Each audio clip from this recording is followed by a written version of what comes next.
Hello guys, welcome back to our channel. তোমরা সবাই কেমন আছো? আশা করি অনেক ভালো আছো। তো আজকে যাবো আমি ভিক্টোরিয়া। চলো তাহলে আর লেট করবো না, তাড়াতাড়ি বেরিয়ে পড়ি।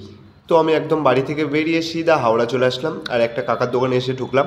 আমি তাকে ডিম টোস্টের অর্ডারটা দিতেই সেই কাকাটি আমাকে সঙ্গে সঙ্গে ডিম টোস্টটা বানিয়ে দিল। তো দেখতে দেখতে আমার ডিম টোস্টটা রেডি হয়ে যাচ্ছে। তো দেখতে দেখতে এখন আমার হাতেও চলে আসলো। এবার সব গুটিয়ে খেয়ে নেব। কাকার হাতের ডিম টোস্ট খেয়ে শরীরে এনার্জি চলে আসছে।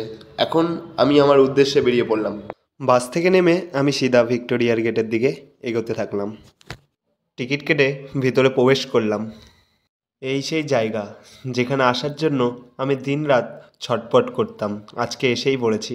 শুনেছি আগেকার দিনের কিছু জিনিস এখনও এই ভিক্টোরিয়াতেই আছে। চলো একটু চারপাশটা ঘুরিয়ে সবাইকে দেখিয়ে দিই।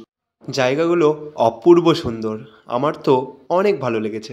তো আমরা দেরি না করে ভিক্টোরিয়ার ভিতরে যাওয়ার জন্য প্রস্তুতি নিলাম। এই ভিক্টোরিয়া দেখার জন্য প্রত্যেক দিন কয়েক লক্ষ মানুষ এখানে আসে। আমি বাইরে থেকে যা ভেবেছিলাম ভিতরটা তার থেকেও অনেক বেশি সুন্দর আর অনেক অপূর্বও। এই ভিক্টোরিয়াটা আমার বাড়ির সামনে হলে আরও অনেক ভালো হতো, তাহলে আমি প্রত্যেক দিন আসতে পারতাম। যে বানিয়েছে সে কতই না কষ্ট করেছে এর জন্য। যত ভিড় এই ভিক্টোরিয়াতে হয়েছে তত ভিড় কলকাতার বইমেলাতেও হয় না।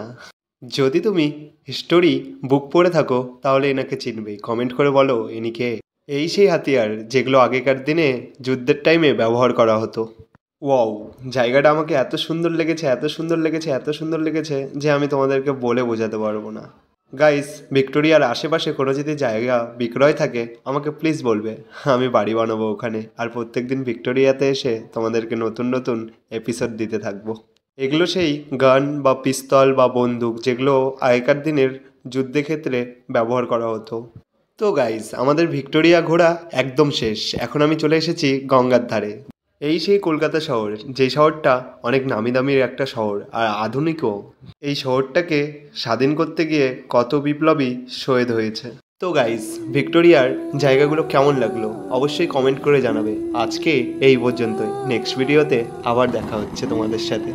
তুই বর্ষা বিকেলের ঢেউ, তুই আমার কাছের কেউ, তুই চাদরে ওড়ানো রাত, তোকে দেখতে পেয়েছি হঠাৎ। তুই বর্ষা বিকেলের ঢেউ, তুই আমার কাছের কেউ, তুই চাদরে ওড়ানো রাত, তোকে দেখতে পেয়েছি হঠাৎ।